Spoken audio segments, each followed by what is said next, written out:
So this is question 4 of our examples of 4H. So turn over the page, let's get the notes for this one. This is going to help you with question 8 and 9. So it says, show that cos 3 theta equals this. This is quite a complex proof. So we're going to start with the left-hand side here, and we're going to write that. We'll write it out first. It is cos of 3 theta, which is cos of 2 theta plus theta. So then we've got cos of A plus B, and then we're going to use the Ange Sum and Difference identities. So we're going to have cos 2 theta, cos theta, take sine 2 theta, sine theta.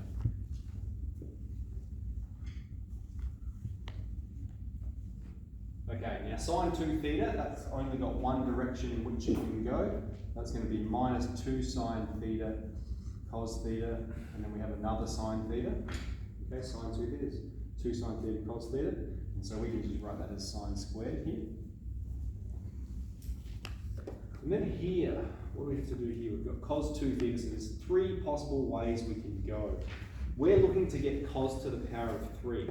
So here, I'm going to replace this term with 2 cos squared theta take 1. Okay, and that's multiplied by cos theta. And so you can see you would get to the power of 3 there. Okay, so it's pointing us in that sort of direction.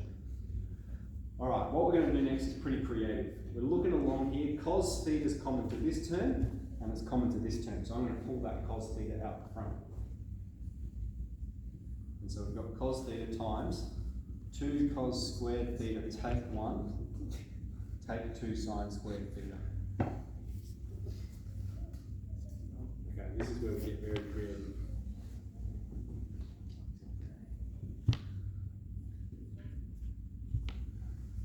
Remember this.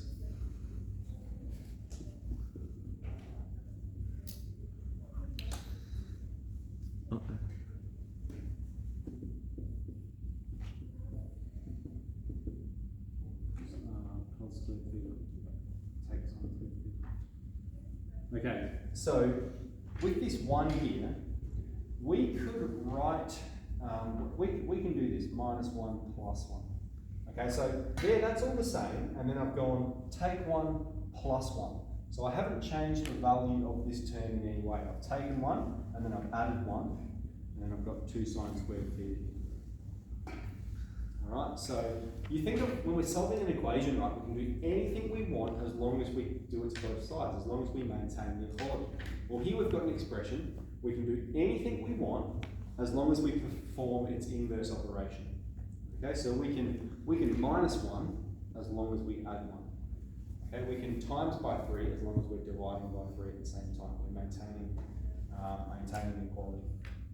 Okay, so then over here you can see 1 take 2 sine squared theta. That's one of our double angle identities. That's why we've done it, so that we can have positive 1 take 2 sine squared theta. This part here simplifies to cos of 2 theta. And then here we've got 2 cos squared theta take 2. And then we've got cos of theta. Okay, almost done. Cos of 2 theta. So we went from there to there. We can actually write that as 2 cos squared theta take 1. So have a look at this. We've got, writing it all backwards.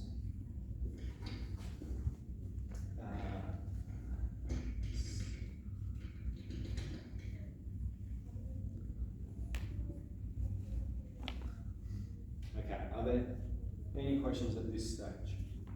We've done a fair bit. I'll probably finish it off and talk through it. So we've got cos of theta times 4 cos squared theta take 3, and then the cos theta will distribute.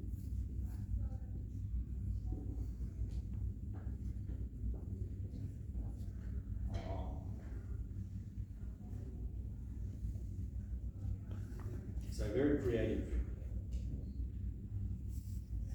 Okay. So what do? We split, we perform the Ange Sum and Difference identity, we apply the double angle identity here and here. So we've applied double angle identity, we're factorising cos, Okay, and then that's where we're getting really creative, is when we go -1 plus 1. Okay, that's quite advanced. We're going -1 plus 1, so that we can recognise that's a double angle identity, so that we can write it in terms of cos squared theta. Alright, so then we're collecting. We've got 4 cos squared theta take 3, and then cos theta distributes. Okay.